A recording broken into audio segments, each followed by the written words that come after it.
한동훈 위원장이 페이스북을 올렸습니다. 그 이재명 대표를 겨냥한 건데요. 공범들이 관련 재판에서 줄줄이 무거운 실형으로 유죄 판결을 받고 있으니 자기도 무죄 못 받을 거 잘 알 것이다. 대통령 당선을 감옥 가지 않을 유일한 탈출구로 여기는 것이다. 재판을 질질 끌어 선거 이후로 재판 확정을 미루거나 발성을 바꿔 선거를 재판 확정보다 앞당기려 할 걸로 생각한다. 예상하고 있어요. 예. 자, 그런 희대의 무리수를 써야만 출마 자격이 생기니까 이렇게 주장을 했습니다. 헌법 84조 얘기도 또 덧붙였는데요. 왜 자꾸 한동훈 위원장이 그 이재명 대표 저격하는 겁니까? 어제 계속 이어집니다.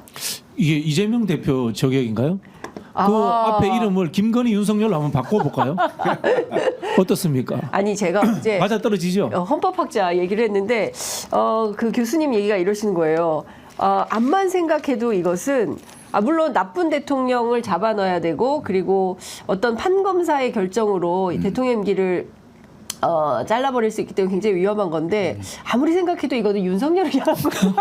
그러니까 저도 이게 자 공범들은 다 감옥을 갔고 네. 도이치모터스 공범들 다 감옥 갔습니다. 그렇죠. 그리고 그 이익 실현한 바 없다. 네. 땡전도 받은 적이 없다. 네. 이게 다 알고 보면 허위 사실에 해당될 수 있습니다. 네. 제가 봤을 때는 이거 김건희 윤석열 두 분한테 다 해당되는 이야기를 계속해서 하고 있네요. 네. 그러니까요. 사실상 이거는 윤석열 욕이다 이제 이런 주장도 나오는데 어떻게 보세요? 일단 전당대회 있잖아요. 725. 네. 네. 전당대회가 있고 네. 그다음에 그 한동훈 위원장이 극렬 보수의 지지를 좀 받는다고 봐야 되겠죠. 아무래도 중간층보다는. 네네. 그러려면 이재명을 때려야죠. 이재명을 때리고 그 이재명이 그 사실상 대통령 선거에 나오려면 판결 전에 나와야 된다는 건 한동훈이 아니고 여의도에서는 다 하는 얘기니까 네. 그냥 한동훈 입을 통해서 나오니까 그 기사가 되는 건데 네. 저는 전당대회용으로 보입니다. 전대용이다. 네. 예. 그 뭐 빨리 나와버리지 뭘 이렇게 뜸을 들입니까? 아니 자기가 정치 떠난다 했잖아요. 책임지고 그만한다고 했으니까. 그만한다 했잖아요. 그럼 예. 사실은 한동훈 입장에서 급한 게 아니거든요. 저 같으면 네. 다음 재보궐선거의 수도권에 예. 공천 받아서 민심으로부터 한번 심판을 받고 나오겠어요. 예. 그러면 할 말 없잖아요. 예? 그렇죠. 근데 그런데 이게 지금 총선 패배에 책임을 진 비대위원장이 다시 전당대회에 나온다? 무슨 낯으로 나오는 겁니까 도대체? 그리고 그 책임은 전부 윤석열이 있다고 그렇게 말하고 나올 겁니까? 예? 대한민국 국민이 바보입니까? 윤석열 검사 출신한테 이렇게 심하게 당하고 있는데 더 정교하다는 한동훈 검사한테 당해야 됩니까? 그러니까 연거푸 2번을 안 시켜줄 것 같아요. 우리 국민들이 검사한테 완전히. 저는 근본적인 이야기를 좀 하고 싶은데요. 네. 한동훈식의 법인식 때문에 네. 저는 대한민국 검판사들은 다 정치하면 안 된다고 생각해요. 이것 자체가 굉장히 독일 나치식의 법률 인식이에요. 법이 민주주의를 지배할 수 있다라는 생각을 갖고 있는 거고요. 네. 100명의 범죄자를 잡는 것보다도 한 명의 억울함이 없어야 된다는 것이 법의 원칙입니다. 그렇죠. 그러나 이 사람들은 100명의 억울한 일이 있더라도 한 사람의 범죄자를 잡으면 된다고 생각하는 네. 거예요. 이게 형법 우선주의예요. 예. 이런 것들이 실제로는 헌법에 보장된 개인의 자유의 문제라든가 시민권의 문제, 민주공화국의 정신과 위배되고 있습니다. 그런데 문제는 뭐냐면은 한국의 대다수의 검판사라는 법조인들이 이런 류의 형법을 배워서 법조인 생활을 하고 그다음에 정치권에 온다는 거예요. 네. 그래서 저는 법조인들 진짜 정치권의 이 많은 상황들 네. 이게 지금 한국의 민주주의를 짓밟는 예. 가장 근본적인 원인 중에 하나라고 생각합니다. 그리고 법조인들이 너무 많아요. 예, 그 국회에 물론 이제 법을 입법기관이기 때문에 아닙니다. 대의기관입니다. 국회는 헌법의 대의기관으로 나왔어요. 예. 이것부터 바로 잡아야 헌법의 됩니다. 대의기관입니다. 네. 잘못했습니다. 네. 큰일 날 뻔했네. 입법권이라는 기능을 가질 뿐입니다. 예, 입법권이라는 기능을 갖고 있기 때문에 네. 박진영 부원장님한테 한 대 맞을 뻔했어요. 아니 왜 제가 이 사실에 진짜 분노해요. 예, 진짜. 격분하셔가지고. 네. 예. 아니, 그러니까 사실상 이제 그 법을 만들고 예. 개정하고 그래서 이제 이른바 니갈 마인드가 있어야 된다 그렇죠. 이런 취지로 얘기를 많이 하잖아요. 예. 그런데 이게 그 법률과 과다입니다. 그러니까 여당도 그렇고 야당도 맞아요. 그렇고 그게 이제 엘리트주의로 흐를 수 있는 가능성이 높고요. 국회에 300명의 국회의원은 5천만 국민의 축소판입니다. 그렇습니다. 그리고 더 세게 얘기하면 합법적인 정치 투쟁의 장입니다. 예. 그래서 제도권 내에서 정치 투쟁을 하는 그런 곳이거든요. 네. 그래서 정말로 본인 한 사람 한 사람이 최소 국민의 10만 이상을 대표하는 그렇습니다. 예. 예. 그렇습니다. 우리가 지역구로 보면 네. 17만, 18만 정도 네, 대체로 평균 그 정도 그렇죠. 되는 거거든요. 예. 그런 정도이기 때문에 정치하시는 분들이 예. 그 대의기관 본인이 4년간 예. 이 소신껏 정치를 해라. 그리고 그 평가는 선거에 또 받는다. 이런 거잖아요. 네. 근데 소신 정치를 좀 제대로 해줬으면 좋겠어요. 방향은 국민을 보고 그렇죠. 방향을 용산으로 보고 하지 않았으면 예. 좋겠습니다. 아니, 그러니까 그리고 말씀하신 민주당도 예. 방향을 이재명으로 보지 않았으면 예. 좋겠어요. 예. 그러니까 중요한 말씀 해주셨어요. 그 17만 혹은 20만을 대리해서 그게 민주당만의 또 국민의힘만의 당원들을 대표해서 가 있는 게 그렇습니다. 아니지 않습니까? 네. 국민을 대리해서 지금 가 있는데 오로지 용산만 보고 용산에 총성하고 이것은 옳지 않다라는 지적이 계속 있음에도 불구하고 여전히 국민의힘 의원들은 그런 모습을 보이고 있다. 그런데 어제 이재호 민주화운동 기념사업회 이사장이 한동훈 내 동생이라면 딱 불러다가 당대표 못 나오게 할 거다. 그만둬! 이런 얘기를 하신다는 거예요. 말을 들을까요? 이재호 위원장 얘기를? 안 듣겠죠. 빗도로도 안 들어. 안 듣겠지 당연히. 안 들어. 안 들을 만하니까 본인이 얘기하는 거지. 하거나 나중에 말거나. 권력 잡고 수사 안 하면 다행이게요. 아, 이러면 수사 당하는 거예요?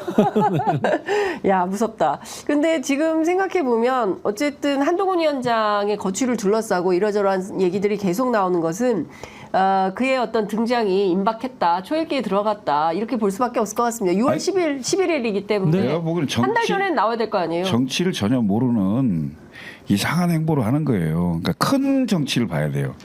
일단 총선을 지휘했잖아요. 네, 지휘해서 패배를 했잖아요. 그리고 패배의 책임을 지고 사퇴를 했어요.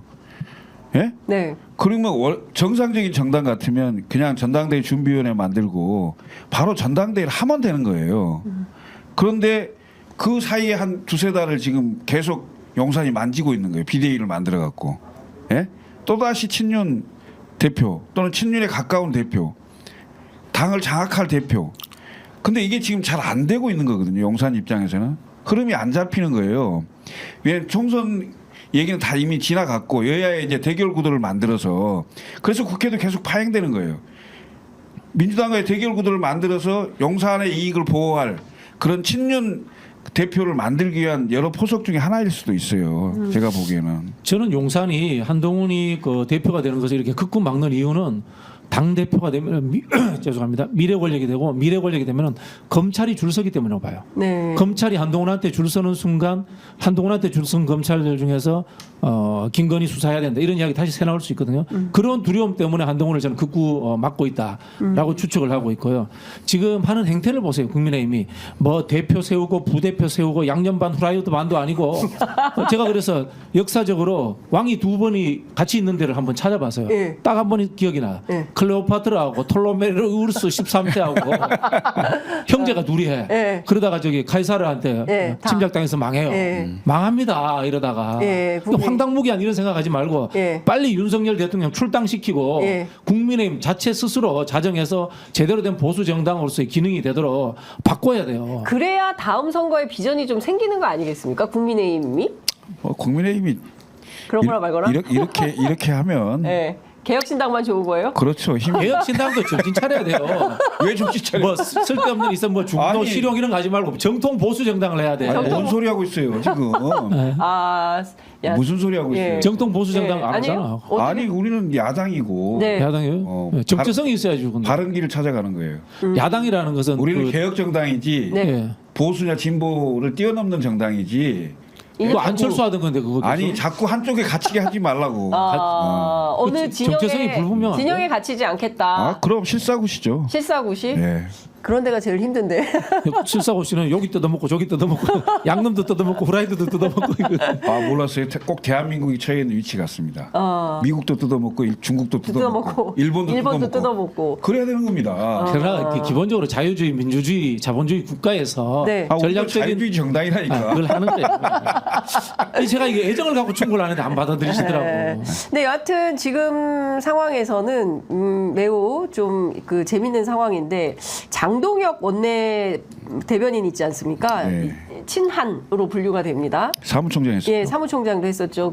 저 비대위 때 한동훈 비대위 때 한동훈 위원장의 전당대회 출마는 정치적으로 책임을 지는 모습이다. 이런 얘기했습니다. 책임 안 졌으면 좋겠어요. 실력 없는 사람들은. 예? 실력 없는 정치적으로 사람들은 책임을 책임 져야 안 졌으면 된다. 좋겠어요. 안 졌으면 좋겠다. 네. 아니 예. 그게 하여간 민주당 입장에 좋겠지 뭐. 이게 뭐 사실상 빌드업이다 이렇게 보시죠. 아니 왜냐하면 예. 나와서 예. 혹시라도 되면 예. 얼마 때리기 좋아요. 예? 자기네가 예를 들면 한동훈이 나와서 반윤처럼 한다고 해서 반윤처럼 보이지도 않을 거고, 정권 내부에 그러니까 여당 내에 갈등이 그 양산되는 상황이 생길 수도 있고, 또 정반대로 완전히 윤석열에 다시 90도 폴드 인사하면서 충성맹세할 수도 있고, 네. 어찌됐건 꽃놀이패거든요 민주당 입장에서는. 근데 그 꽃놀이패가 이 애국적이고 그다음에 민주주의를 사랑하는 민주당의 입장에서는 굉장히 이중적인 걱정이 됩니다. 네. 쉽게 말하면 윤석열 실정하면은 지지율이 상대적으로 민주당이 올라가는 건 좋은데요. 네. 사실 나라 걱정해야 되잖아요. 나라가 걱정인 거고요. 한동훈 같은 사람이 대표가 되면은 윤석열과 갈등도 생기고 일도 잘 못할 거고 한편으로 전략적으로 민주당이 좋습니다만은 이 보수 정당도 나라의 주요 구성원인데 네. 저렇게 엉터리가 되어가는 상황이 국가를 위해서 좋겠습니까? 네.